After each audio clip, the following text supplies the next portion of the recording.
Hello everyone, this is Shivangi. Welcome to Shiv classes. इस video में discuss करने वाले हैं MCQs related to IC and difference curve. तो ये हमारी 5th वीडियो एमसीक्यू सीरीज़ की जो हमने स्टार्ट करी है चैनल पर। तो अगर आप यूजीसी नेट या पीजीडी इकोनॉमिक्स की तैयारी कर रहे हैं तो आप चैनल सब्सक्राइब कर सकते हैं। इन एमसीक्यूज से आपको एग्जाम में हेल्प मिलेगी ज़रूर। तो आईसी कैसा होता है, ये डिफरेंस का सबसे पहले हमें पता होना चाहिए कि ये क्या शो करता है। तो ये दो गुड्स के उन कॉम्बिनेशन को शो करता है जिससे एक कंज्यूमर को जो है मैक्सिमम लेवल ऑफ जो है सेटिस्फेक्शन मिलती है। जितना ज़्यादा ऊपर का आईसी होता है, हायर आईसी होता है, वो उतनी ज़्यादा हायर सेटिस्फेक्शन जो है इंडिविजुअल को प्रोवाइड करता है। धीरे धीरे न्यूमेरिकल डिस्कस करेंगे। और आपको जो आईसी की शेप है पता होनी चाहिए, कॉन्वेक्स टू ओरिजिन होता है। ठीक है, तो सबसे पहला क्वेश्चन है हमारा,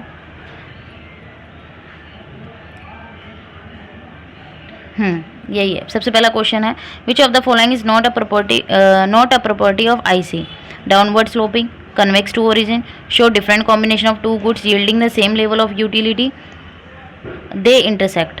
ठीक है, तो दो गुड्स का कॉम्बिनेशन डाउनवर्ड स्लोपिंग है। ठीक है, डाउनवर्ड स्लोपिंग होता है। कन्वेक्स होता है ओरिजिन का, मैंने आपको बताया। और different combination of two goods दिखाता है जो उसको सेम लेवल ऑफ सेटिस्फेक्शन जो है प्रोवाइड करते हैं। ठीक है, सेम लेवल ऑफ सेटिस्फेक्शन जो है यहाँ पे जो गुड्स हैं प्रोवाइड करते हैं। और दे इंटरसेक्ट, तो आईसी कभी भी इंटरसेक्ट नहीं करते, तो यहाँ करेक्ट ऑप्शन है दे इंटरसेक्ट। क्या उससे पूछा कि यहाँ जो है प्रॉपर्टी नहीं है, क्योंकि अगर दो आईसी इंटरसेक्ट करें तो इसका मतलब क्या है कि वो सेम लेवल ऑफ जो सेटिस्फेक्शन है वो प्रोवाइड कर रहे हैं। लेकिन मैंने भी बताया कि जितना ऊपर का आईसी होगा उतनी ज़्यादा जो है सेटिस्फेक्शन वो हायर होगी। तो कभी भी जो है दो आईसी जो है इंटरसेक्ट नहीं करते हैं। तो 4th option is correct. Next question पे आते हैं। The ratio of exchange between two groups in the indifference curve analysis is shown and. Ratio जो एक्सचेंज होता है किस में, दो ग्रुप्स के बीच में, किस में, इंडिफरेंस कर्व में, तो वो क्या कहलाता है? Price line, price consumption curve, income production probability curve, कौन सा है? तो वो आंसर है हमारा प्राइस लाइन। नेक्स्ट क्वेश्चन है, डायग्राम दे रखा है हमें। डायग्राम से हमें बताना है कि यहाँ पे गुड एक्स क्या है, इन्फीरियर है, घटिया है, गुड वाई नॉर्मल है, या वाई इन्फीरियर है, गुड एक्स नॉर्मल है, दोनों नॉर्मल है, दोनों इन्फीरियर है। तो यहाँ पे आप देख सकते हैं वाई की जो डिमांड है वो धीरे धीरे, एक्स की तो डिमांड क्या हो रही है, इंक्रीज। पहले वाई की क्या हो रही थी, आप देख सकते हैं कि ये इंक्रीज हो रही है वाई की तरफ। ठीक है, एक्स की भी इंक्रीज हो रही है, लेकिन फिर वाई की डिक्लाइन हो रही है। और किसकी तरफ बढ़ता जा रहा है? आईसी, एक्स की तरफ। तो इसका मतलब जो वाई है वो घटिया वस्तु है और एक्स जो है हमारा नॉर्मल गुड है। तो इसका करेक्ट ऑप्शन है ऑप्शन नंबर 2। फिर आते हैं नेक्स्ट क्वेश्चन पे। आपको वेरियस कॉम्बिनेशन, भाई यहाँ पे मैचिंग है, ये ऑप्शन दे रखे हैं, कौन सा जो है कौन से के लिए करेक्ट है। ठीक है, ये क्वेश्चन आपसे एग्जाम में पूछा भी है यूजीसी नेट में। Various combination that a consumer can purchase. तो various combination that consumer can purchase a set of difference curve. Set of difference curve क्या कहलाता है? इंडिफरेंस मैप कहलाता है। ठीक है, तो सी का वन हम देखते हैं किस में है। सी का 1 इसमें है और इसमें, तो दो ऑप्शन तो यहाँ ये कैंसिल हो गए। कौन कौन से? फर्स्ट और थर्ड। फर्स्ट और थर्ड जो है यहाँ पे कैंसिल हो गए। तो इस तरीके से आपको एलिमिनेट करके जो है आंसर ढूंढना है। Point of tangency of budget line on an indifference curve. Tangency budget line की पे जहाँ आईसी टेंजेंट होता है वो कौन सा होता है? Consumer equilibrium. डी का 4 किस में? डी का 4 इसमें, सी का 1 इसमें। तो इसका मतलब हमारा करेक्ट ऑप्शन क्या है? 4 है, क्योंकि यहाँ डी का 3 दे रखा है। हमें अगर दो भी पता है ना, एक या दो भी पता है, कई बार एक से ही हमें जो आंसर है पता लग जाता है, क्योंकि यहाँ सी 2 थे, सी में 1 2 में, तो इसलिए हमें दोनों दोबारा देखना पड़ा। कई बार होता है एक से ही हमें पूरा आंसर जो है पता लग जाता है। तो आप लोग देख सकते हैं, बाकी आप लोग मैच कर लेना कौन सा सही है। ठीक है, मैंने आपको बता दिया करेक्ट ऑप्शन है यहाँ 4। फिर आते हैं, which curve represent the combination of two good which give the same satisfaction to the consumer. वो कौन सा कर्व है जो दो गुड्स का कॉम्बिनेशन लेके चलता है और सेम सेटिस्फेक्शन देता है कंज्यूमर को? Supply, Phillips, demand, indifference curve. तो करेक्ट ऑप्शन है इंडिफरेंस कर्व। ठीक है, in case of IC of two good X and Y as consumption X increases. भाई आप दो गुड यूज़ कर रहे हैं, ठीक है, दो गुड हैं एक्स और वाई, और जैसे जैसे आप एक्स का कंजम्पशन इंक्रीज कर रहे हैं तो उसका जो मार्जिनल रेट ऑफ सब्सटीट्यूशन है वो इंक्रीज होगा, डिक्रीज होगा, रिमेन द सेम। या first MRS increase later MRS decrease. तो जैसे जैसे अब एक्स की जो कंजम्पशन इंक्रीज करेंगे तो मार्जिनल रेट ऑफ सब्सटीट्यूशन जो है वो उसका क्या होने लगेगा, डिक्रीज होने लगेगा। ठीक है, क्योंकि अब आप एक्स ज़्यादा कंज्यूम कर रहे हो तो जो उसका सब्सटीट्यूशन है, मार्जिनल रेट ऑफ सब्सटीट्यूशन है कि आप उसको और एक्स्ट्रा यूनिट लेना चाहोगे, नहीं, वो कम होने लगेगा। In the case of consumer equilibrium, to be explained through an ordinal approach, where when there are two commodity with their price given with the limited income of consumer, the following information is required। कौन सी यहाँ पे सही है भाई, यहाँ पे prices भी दे रखे हैं, ठीक है, और ऑर्डिनल अप्रोच मतलब आईसी की बात कर रहे हैं हम, आईसी की यहाँ पे बात हो रही है, और कमोडिटी के प्राइस दे रखे हैं with limited income of consumer, यहाँ कंज्यूमर की इनकम भी दे रखी है, इसका मतलब बजट के बारे में बात हो रही है। तो कौन सी इन्फॉर्मेशन सही है इसके बारे में, बजट लाइन के बारे में खाली बात कर रहा है या इंडिफरेंस मैप के बारे में बात कर रहा है। Point of tangency between IC and budget line, equality of slope of IC and budget line.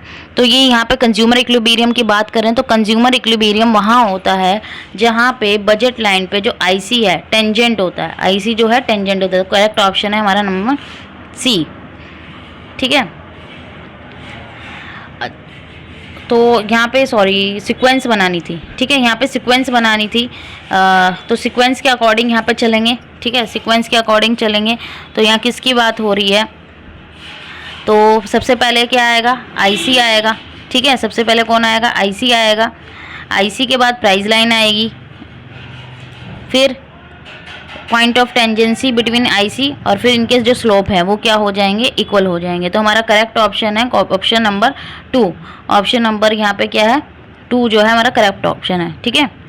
Which of the following is not a basic property of IC, IC curve has a negative slope, IC curve है imperfect substitute are concave to origin, indifference curve do not intersect nor they tangent to one another, upper indifference curve indicate higher level of satisfaction. तो कौन सा सही है, ठीक है, मतलब हमें बताना नहीं है प्रॉपर्टी, तो उसका करेक्ट ऑप्शन है ऑप्शन नंबर 2। तो इंडिफरेंस कर्व इम्परफेक्ट सब्स्टिट्यूट्स में कॉनकेव होते हैं, नहीं, ठीक है, कन्वेक्स होते हैं। तो ये हमारा सेकंड ऑप्शन यहाँ सही है। अब यहाँ स्टेटमेंट दे रखी है, सोशल वेलफेयर फंक्शन जो है वो सॉर्ट है किसका, सोशल इंडिफरेंस मैप का, जिसमें सोशल इंडिफरेंस कर्व जो है शो करता है वेरियस कॉम्बिनेशन यूटिलिटीज़ के जो same level of social welfare provide करते हैं। और स्टेटमेंट 2 कहती है जो सोशल इंडिफरेंस कर्व है वो कॉन्वेक्स हो भी सकते हैं, मे नॉट बी कन्वेक्स और कॉनकेव टू द ओरिजिन। तो कौन सा ऑप्शन यहाँ करेक्ट है, 1 2 दोनों, खाली 1 वो दोनों ही इनकरेक्ट है, 1 करेक्ट है 2 इनकरेक्ट है, या 1 इनकरेक्ट है 2 करेक्ट है। तो यहाँ पे दोनों ही स्टेटमेंट जो है हमारी करेक्ट है। नेक्स्ट है which of the following explain the decline slope of जो है इंडिफरेंस कर्व, कि जो स्लोप है वो कैसा होता है, डिक्लाइन होता है, ठीक है, स्लोप जो होता है वो डिक्लाइन होता है, किसकी वजह से होता है। तो हमारा यहाँ पे जो करेक्ट ऑप्शन है वो है diminishing marginal rate of substitution between the two commodities, ठीक है।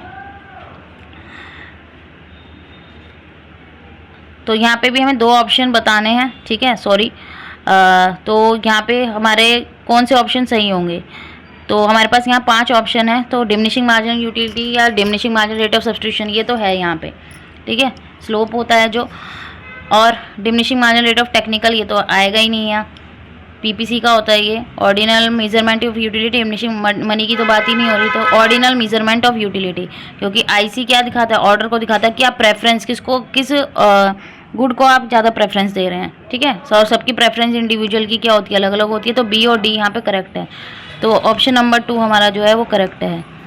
फिर आता है slope of indifference curve is equal to which of the following. तो स्लोप क्या होता है हमारा, मार्जिनल रेट ऑफ सब्स्टिट्यूशन, ये मैं आपको बता चुकी हूँ। Why is the indifference curve convex to origin, किसकी वजह से होता है, continuous decline in marginal rate of substitution. तो ऑप्शन नंबर ए यहाँ करेक्ट है।